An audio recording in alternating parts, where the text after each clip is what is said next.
नमस्कार। दिल से दिल तक हेल्दी हार्ट टॉक शो में आप सभी का स्वागत है। मैं हूं स्वर्णा मुदगल। दिल की बीमारी से जीवन को होने वाले खतरे हाल के समय में कुछ अधिक बढ़ गए हैं एवं स्वस्थ लोगों में भी सडन हार्ट अटैक की समस्या देखी जा रही है। दिल से दिल तक हेल्दी हार्ट टॉक शो भारतीयों को हृदय रोगों के बारे में शिक्षित एवं सचेत करने की एक जन जागरूकता पहल है। आंकड़े बताते हैं कि भारतीय अन्य पश्चिमी देशों के लोगों से 10 साल पहले ही हृदय रोगों से ग्रसित हो जाते हैं। इसके अलावा भारत में हर 33 सेकंड में एक व्यक्ति की हार्ट अटैक से मृत्यु हो जाती है। इसीलिए भारतीयों को हृदय रोगों से बचाने एवं जागरूक करने के लिए सम्मानित इंडियन मेडिकल फ्रेटर्निटी के साथ दिल से दिल तक हेल्दी हार्ट टॉक शो अभियान की शुरुआत 2018 में की गई। दिल से दिल तक हेल्दी हार्ट टॉक शो अभियान को लाखों भारतीयों ने सराहा एवं हजारों भारतीय इस अभियान से जुड़े, जिसके चलते टेलीविजन मंच पर देश के सुप्रसिद्ध हृदय रोग विशेषज्ञ एकजुट होकर हृदय रोगों के लक्षण एवं उसके बचाव, हेल्दी हार्ट लाइफस्टाइल के बारे में चर्चा के माध्यम से हमें जागरूक करेंगे। इसी श्रृंखला में आज हमारे साथ देश एवं मध्य प्रदेश के जाने माने हृदय रोग विशेषज्ञ डॉक्टर शैलेंद्र त्रिवेदी जी। सर, बहुत बहुत स्वागत है आपका। हमारे साथ हैं डॉक्टर विनोद सोमानी जी। सर, बहुत बहुत स्वागत है आपका। एवं हमारे साथ हैं डॉक्टर अनिरुद्ध व्यास। सर, बहुत बहुत स्वागत है आपका। कार्यक्रम को आगे बढ़ाते हुए मेरा पहला सवाल डॉक्टर शैलेंद्र त्रिवेदी आपसे है कि हाल ही में यंग लोगों में भी हार्ट अटैक के काफी केसेस देखे जा रहे हैं। इसकी क्या वजह है और क्या एक संपूर्ण रूप से स्वस्थ व्यक्ति को भी दिल का दौरा पड़ सकता है? सबसे पहले मेरा नमस्कार सभी श्रोताओं को। और जैसा कि आपने अभी अभी कहा कि हमारे देश में विदेश के अपेक्षा 10 वर्ष कम उम्र में हार्ट अटैक आते हैं जी। तो ये एक रिसर्च के द्वारा साबित पक्ष है, जिसका कारण ये है कि इंडियन सबकॉन्टिनेंट में हम यह देखा गया है कि genetically we are predisposed. Genetic predisposition जिसे बोला जाता है वो है। इस कारण यंग लोगों में हमारे यहाँ ज़्यादा हार्ट अटैक आने की संभावना रहती है। लेकिन सिर्फ यही कारण नहीं है, जेनेटिक फैक्टर्स के ऊपर एनवायरमेंटल फैक्टर्स भी काम करते हैं, जैसे कि एक्सरसाइज का ना करना, स्मोकिंग की आदत होना और एक बैलेंस डाइट ना लेना। ये कुछ प्रमुख कारण है जो यंग लोगों में, कम एज ग्रुप में हार्ट अटैक आ जाता है। और इसी वजह से यह प्रचारित होता है कि हमारे देश में यंग एज में हो रहा है। लेकिन इसके ये दो कारण है, एक जेनेटिक प्रीडिस्पोजिशन है और एक कुछ लाइफस्टाइल का कारण है। तो मेरा ये कहना है कि यदि इस तरह के सिम्टम्स किसी भी व्यक्ति को होते हैं तो यह आवश्यक है कि वो अपने फैमिली फिजिशियन या फिजिशियन से कंसल्ट करें। इसी के चलते हमारा अगला सवाल है डॉक्टर विनोद सोमानी आपसे। कैसे किसी व्यक्ति को पता चल सकता है कि उसे हाई ब्लड प्रेशर या लो ब्लड प्रेशर का रिस्क है, या कोई मरीज कैसे पता कर सकता है कि उसका दिल स्वस्थ है या नहीं? ब्लड प्रेशर मैनेजमेंट में मेडिसिन और हेल्दी लाइफस्टाइल का क्या महत्व होता है? नमस्कार सभी श्रोतागणों को। जैसा कि आपने पूछा कि ब्लड प्रेशर हाई है या लो है, वो कैसे मालूम चलेगा? कई बार आपने देखा होगा लोग इग्नोर करते हैं अपने छोटे मोटे सिम्टम्स को भी, जैसे चक्कर आना, सिर दुखना। वो सिर दर्द की दवाई खाते रहते हैं या चक्कर की दवाई खाते हैं पर डॉक्टर को नहीं दिखाते हैं। ये इस तरह की बीमारी की जानकारी डॉक्टर के पास जाए बिना नहीं मालूम चलती है। एक बार अगर आप अपने डॉक्टर के पास जाएंगे, ब्लड प्रेशर चेक कराएंगे तो आपको पता चल जाएगा कि आपकी जो भी तकलीफ है होने के कारण या कम होने के कारण। प्रेशर कम होना आपकी कम परसेंटेज लोगों में होता है, हार्डली 2-3% लोग ही समझो जिनको ब्लड प्रेशर कम होने की बीमारी होती है। और अगर उससे आप डिटेल में पूछेंगे तो मालूम चलेगा कि वो लोग बहुत कम नमक खाते हैं या उनकी फैमिली में इस तरह की प्रॉब्लम है कि ब्लड प्रेशर उनका लो ही रहता है। पर ब्लड प्रेशर ज्यादा होना बहुत कॉमन प्रॉब्लम है और इसका सबसे सही इलाज यह है कि जितना जल्दी आप मालूम करेंगे कि आपको ब्लड प्रेशर हाई है या ब्लड प्रेशर की तकलीफ है, उतना जल्दी आप उसका इलाज शुरू कर सकेंगे। अब हमारा अगला सवाल है डॉक्टर अनिरुद्ध व्यास आपसे। कार्डियक अरेस्ट एवं हार्ट अटैक में क्या अंतर होता है और इन दोनों के लक्षण क्या होते हैं? इन दोनों ही स्थितियों में मरीज को तुरंत क्या उपचार दिया जा सकता है कि उनका जीवन बचाया जा सके? बड़ा सामयिक सवाल है। कार्डियक अरेस्ट या सडन कार्डियक अरेस्ट वो स्थिति है जिसमें हृदय अपनी पंपिंग कैपेसिटी अचानक बंद कर देता है। अचानक पंपिंग कैपेसिटी बंद होने की वजह से हार्ट से ब्रेन की ओर ब्लड सर्कुलेशन रुक जाता है और व्यक्ति मूर्छित होकर गिर जाता है। 10 से 15 सेकंड के अंतराल के दौरान अगर त्वरित उपचार नियोजन न किए जाएं तो ऐसी स्थिति में सडन कार्डियक डेथ हो जाती है। इसके विपरीत हार्ट अटैक वो स्थिति है जिसमें हार्ट की ब्लड सप्लाई जिन धमनियों से, जिन आर्टरीज से होती है, उसमें कुछ क्लॉट आने की वजह से हार्ट के एक सीमित हिस्से पे डैमेज होता है। कभी कभी ये डैमेज छोटा रहता है, कभी कभी ज्यादा रहता है और इसी की वजह से लक्षण होते हैं जैसे छाती में दर्द होना, पसीने आना, सांस फूलना, बेचैनी लगना या एंजाइना जिसे हम कहते हैं वो वैसा पेन होना। जी, पर दोनों ही स्थितियों में मरीज को तुरंत ऐसा क्या उपचार दिया जा सकता है कि जिनसे उनका जीवन बचाया जा सके? हार्ट अटैक की स्थिति में जब व्यक्ति को लक्षण होते हैं तो उसे तुरंत अपने नज़दीकी चिकित्सकीय परामर्श लेना चाहिए। अपने लक्षणों को इग्नोर नहीं करना चाहिए। हार्ट अटैक के सिम्टम्स अलग अलग लोगों में अलग अलग हो सकते हैं, छाती में दर्द, सांस फूलना, पसीने आना, बेचैनी होना इत्यादि। सडन कार्डियक अरेस्ट में स्थिति बहुत दुर्भाग्यपूर्ण रहती है क्योंकि सडन कार्डियक अरेस्ट में तो व्यक्ति खुद ही मूर्छित होकर गिर जाता है, तो वो तो अपने लक्षणों को लेकर किसी के पास जाने से रहा। ऐसी स्थिति में जो बायस्टैंडर्स रहते हैं, जो उसके विटनेस रहते हैं, उनकी रिस्पॉन्सिबिलिटी बनती है कि वो तुरंत उसको देख के कार्डियक पल्मोनरी रिससिटेशन अर्थात सीपीआर चालू करें। सीपीआर चालू करके सीपीआर दे के ही सडन कार्डियक अरेस्ट के ग्रसित व्यक्ति की जान बचाई जा सकती है। डॉक्टर शैलेंद्र त्रिवेदी, अब मैं आपसे एक बार फिर जानना चाहूंगी कि हाल ही के समय में हार्ट डिसीजेस के ट्रीटमेंट एवं मैनेजमेंट में क्या नए डेवलपमेंट हुए हैं, क्या नई टेक्नोलॉजीज आई हैं जो मरीजों के लिए लाभदायक होंगी और फ्यूचर में आगे एआई की क्या भूमिका होगी? हार्ट डिजीज के ट्रीटमेंट में काफ़ी एडवांसमेंट इस समय में हो चुका है। सर्जरी में भी काफ़ी एडवांसमेंट है और कोरोनरी एंजियोप्लास्टी के अंदर भी काफ़ी एडवांसमेंट है। सर्जरी में एडवांसमेंट हुए हैं कि मिनिमली इन्वेजिव सर्जरी आजकल काफ़ी सर्जन्स करने लग गए हैं और दूसरा कोरोनरी एंजियोप्लास्टी के रिजल्ट्स को इम्प्रूव करने के लिए हम कोरोनरी आर्टरीज जो अपने हृदय की धमनियाँ रहती है उनकी इमेजिंग करके देख सकते हैं। उसके लिए इंट्रावास्कुलर अल्ट्रासाउंड और ओसीटी नाम के 2 उपकरण होते हैं। तो एंजियोप्लास्टी के दौरान एंजियोप्लास्टी का रिजल्ट इम्प्रूव करने के लिए इन 2 उपकरणों में से किसी एक उपकरण का इस्तेमाल करके हम एंजियोप्लास्टी के रिजल्ट्स इम्प्रूव कर सकते हैं। जैसा आपने सुना होगा, कई लोग बोलते हैं कि भाई एंजियोप्लास्टी चलती नहीं है, तो ऐसा नहीं है। अब हम एंजियोप्लास्टी को पूरी तरह से ऑप्टिमाइज करके और ये इंट्रावास्कुलर अल्ट्रासाउंड और ओसीटी जो इमेजिंग के तरीके हैं, इनसे एंजियोप्लास्टी के रिजल्ट्स इंप्रूव कर सकते हैं। इसके अलावा जो स्ट्रक्चरल हार्ट डिजीज होती हैं जैसे कि हार्ट के वॉल्व की डिजीजेज हैं, उसके ट्रीटमेंट में भी काफ़ी इम्प्रूवमेंट हुआ है। हम जो हार्ट का एओर्टिक वॉल्व होता है बिना सर्जरी के उसको रिप्लेस किया जा सकता है, जिसे टावी प्रोसीजर किया जाता है, transcatheter aortic valve replacement.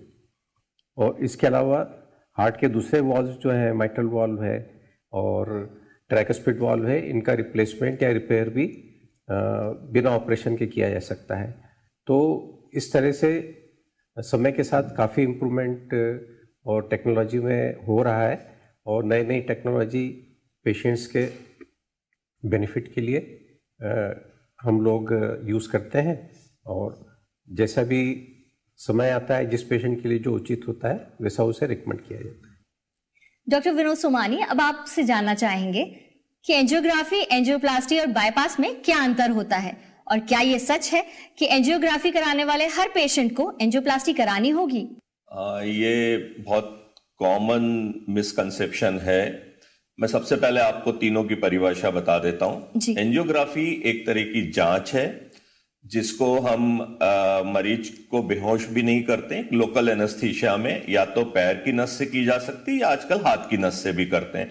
इससे हम एक कैथेटर होता है उसको हार्ट की जो मुख्य नस है वहां तक ले जाके उसमें से डाई इंजेक्ट करते हैं और कैथलैब करके जो हमारी मशीन होती है उस पर उसकी फोटोग्राफी होती है। उससे हमें ये मालूम चल जाता है कि इस मरीज की हार्ट की जो मुख्य नसें हैं या जो ब्रांचेस है उसमें ब्लॉकेज है या नहीं है।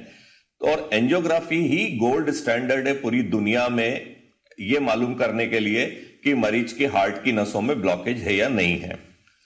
इसके बाद आता है इलाज।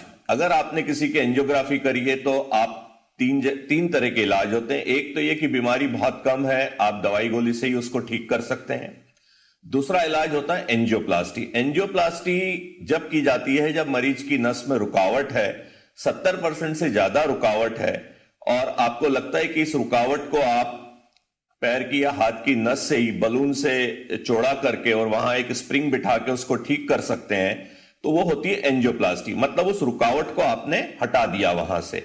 बाईपास, अगर आम आदमी की भाषा में आप जानना चाहें तो बाईपास जैसे कि आप जाते हैं सड़क पे और कोई सड़क जैसे बंद है तो वहां से एक बाईपास रोड निकाल दी जाती है। बाईपास सर्जरी का मतलब ही यही होता है कि आपके हार्ट की अगर मुख्य नस बंद है और उसको अगर खोलने की संभावना नहीं है तो फिर आप एक दूसरी नस को ऊपर से लेके और नीचे कंटिन्यूएशन में जोड़ देते हैं, जिससे कि उसका ब्लड सप्लाई बना रहता है। डॉक्टर अनिरुद्ध व्यास, आपसे जानना चाहेंगे कि किसी को पेसमेकर की आवश्यकता कब होती है और पेसमेकर के विभिन्न प्रकार क्या होते हैं? जैसा डॉक्टर सोमानी ने हार्ट की ब्लड वेसल्स के बारे में हमें ज्ञान दिया, तो वो जैसे इंजन में फ्यूल सप्लाई है वैसी रहती है, उसी तरह हमारे हार्ट के इंजन में एक स्पार्क प्लग का इलेक्ट्रिक सर्किट भी रहता है।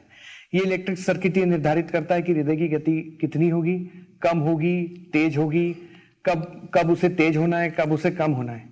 इस सर्किट के फॉल्ट की वजह से कई सारी बीमारियां होती हैं, जिसे हम मेडिकल लैंग्वेज में complete heart block, sudden cardiac arrest, ventricular tachycardia, heart failure इत्यादि नाम देते हैं। ये कौन सी बीमारी है और स्पार्क प्लग के कौन से अवयव में फॉल्ट है, उसके अनुसार उसको इलाज के लिए उसमें एक इलेक्ट्रॉनिक डिवाइस फिट की जाती है। उस डिवाइस को पेसमेकर कहते हैं। पेसमेकर का काम हृदय की गति को नियंत्रित और सुनियोजित तरीके से चलाना होता है। पेसमेकर छोटा सा इलेक्ट्रॉनिक बैटरी ऑपरेटेड यंत्र होता है जो लेफ्ट या राइट शोल्डर के नीचे स्किन के अंदर इम्प्लांट करते हैं और उससे तार हार्ट के अंदर पोजीशन किए जाते हैं। ये अलग अलग तरह के होते हैं और डिपेंडिंग कि उसका काम क्या है। अगर हृदय की गति कम हो तो हम सिंपल डुअल चैम्बर पेसमेकर लगाते हैं। अगर हृदय की गति बहुत अत्यधिक तेज हो रही है जिससे कार्डिक अरेस्ट का रिस्क है तो उसमें AICD मतलब ऑटोमेटेड इम्प्लांटेड कार्डिक डिफिब्रिलेटर लगाते हैं। और किन्हीं पेशेंट्स में इस इलेक्ट्रिक सर्किट के फॉल्ट की वजह से जब हार्ट फैल जाता है और बहुत वीक हो जाता है तो ऐसी अवस्था में CRT या कॉम्बो डिवाइस लगाई जाती है जो हार्ट के इलेक्ट्रिक सर्किट को रिसिंक्रोनाइज करती है। तो पेसमेकर ये प्रकार के होते हैं और ये काम करते हैं। डॉक्टर शैलेंद्र त्रिवेदी, एक बार फिर आपके पास वापस आते हैं। आपसे जानना चाहेंगे कि कोलेस्ट्रॉल और हार्ट डिसीजेस के बीच क्या संबंध है, हार्ट ब्लॉकेज के लक्षण क्या होते हैं एवं ब्लॉक्ड आर्टरी डायग्नोसिस के लिए क्या कोई टेस्ट अवेलेबल है? मैं आपको बताना चाहूँगा कि कोलेस्ट्रॉल के बारे में कई भ्रांतियाँ हमारे जनसाधारण में है। खासकर व्हाट्सएप पर आपने बहुत तरह के मैसेज देखे होंगे। तो एक तो मैं सबसे पहले ये क्लियर करना चाहूँगा कि यदि कोलेस्ट्रॉल बढ़ा हुआ है, रिपोर्ट में आया है, तो इसका मतलब ये नहीं कि आपको हार्ट डिजीज हो गई है। हाँ, तो सबसे पहले ये समझना चाहिए कि बढ़ा हुआ कोलेस्ट्रॉल और हार्ट अटैक दोनों इक्विवेलेंट नहीं है। ये जरूरी नहीं है कि कोलेस्ट्रॉल बढ़ा है तो आपको हार्ट की बीमारी होगी, लेकिन यदि कोलेस्ट्रॉल बढ़ा हुआ है और लंबे समय तक आप उसका इलाज नहीं करते हैं, उस पर ध्यान नहीं देते हैं, तो अपने हृदय की धमनियां ही नहीं, हमारे शरीर में जो पूरा एक आर्टेरियल सिस्टम है जो हृदय के अलावा शरीर के दूसरे सभी अंगों को, ब्रेन को, किडनी को, वर्चुअली हर अंग को ब्लड सप्लाई होता है। तो कोलेस्ट्रॉल बढ़ रहने से इन धमनियों में धीरे धीरे रुकावट आने की संभावना रहती है। और कोलेस्ट्रॉल में 3-4 तरह का कोलेस्ट्रॉल होता है, तो इसलिए जब भी कोलेस्ट्रॉल की जांच कराई जाए तो एक लिपिड प्रोफाइल नाम का टेस्ट होता है। लिपिड प्रोफाइल कराना चाहिए जिससे कि सभी तरह के कोलेस्ट्रॉल की रिपोर्ट हमारे फिजिशियन को अवेलेबल रहे। इन सब में जो LDL कोलेस्ट्रॉल होता है वो हानिकारक होता है और एचडीएल कोलेस्ट्रॉल अच्छा कोलेस्ट्रॉल होता है। एलडीएल कोलेस्ट्रॉल हमारे शरीर में लीवर से बनता है और हमारे डाइट में रहता है, इसलिए डाइटरी रेस्ट्रिक्शन का बोला जाता है। तो डाइटरी रेस्ट्रिक्शन के बाद भी वो करीब 1/4 भाग ही कोलेस्ट्रॉल का कंट्रोल होगा, और यदि लीवर की वजह से कोलेस्ट्रॉल बढ़ा हुआ है तो उसके लिए दवाई ही लेनी पड़ती है।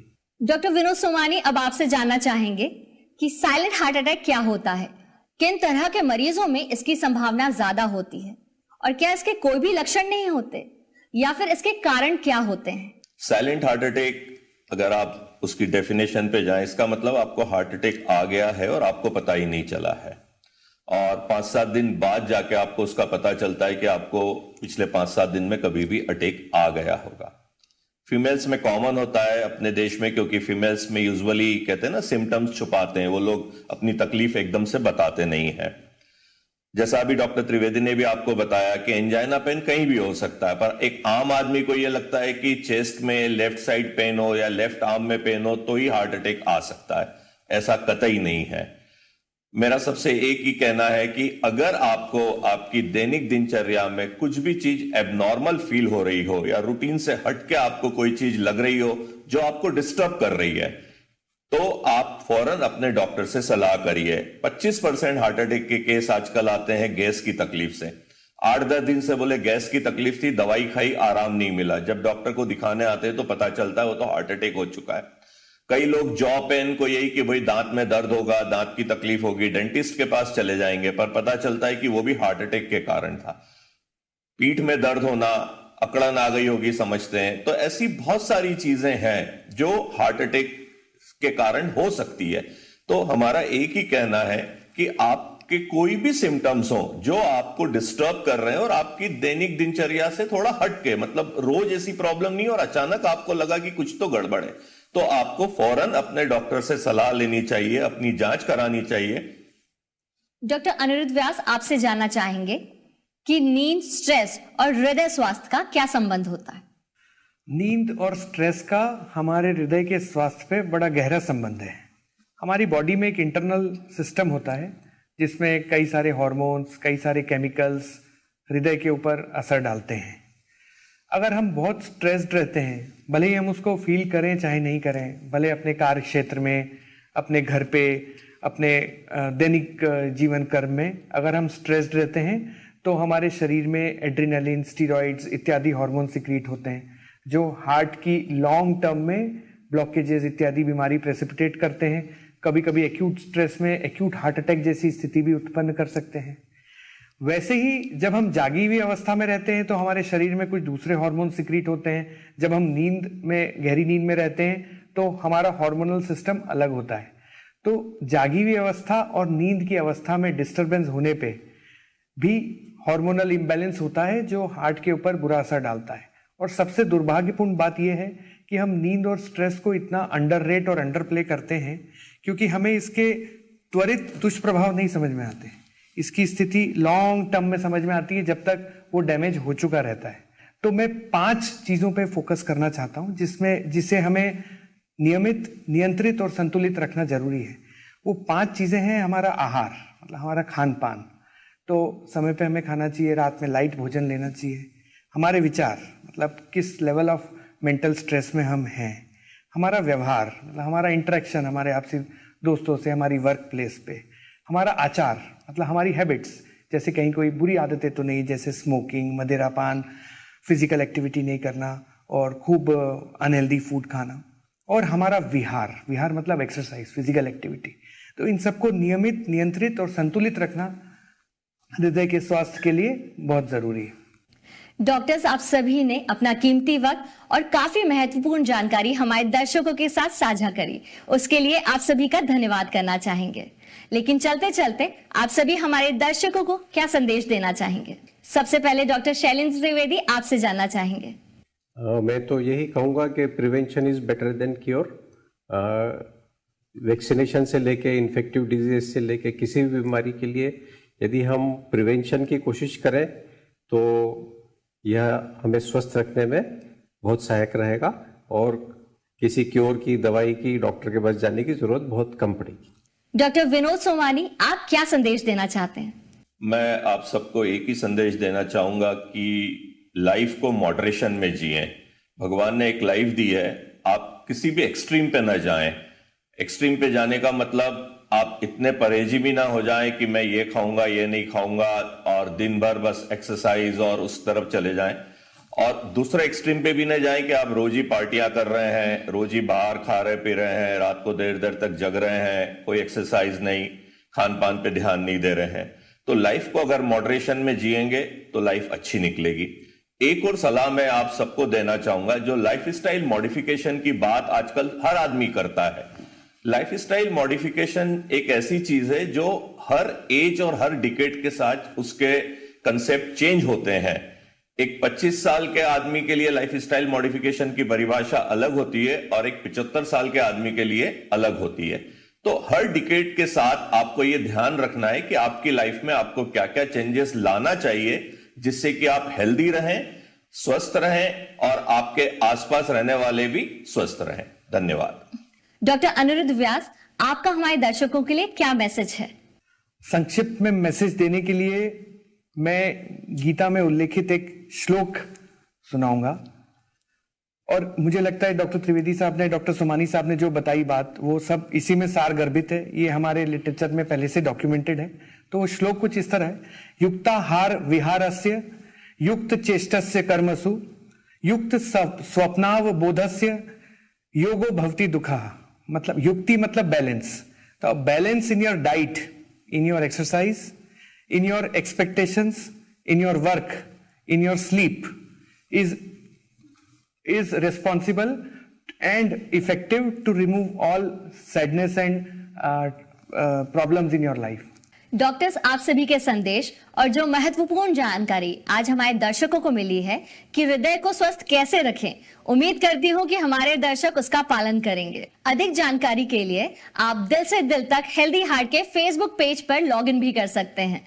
दिल से दिल तक हेल्दी हार्ट अभियान से आप यूट्यूब, इंस्टाग्राम और ट्विटर के माध्यम से भी जुड़ सकते हैं। तो लॉग इन करना ना भूलें। जल्द मुलाकात होगी आप सभी से एक नई पैनल के साथ। तब तक आप सभी का धन्यवाद।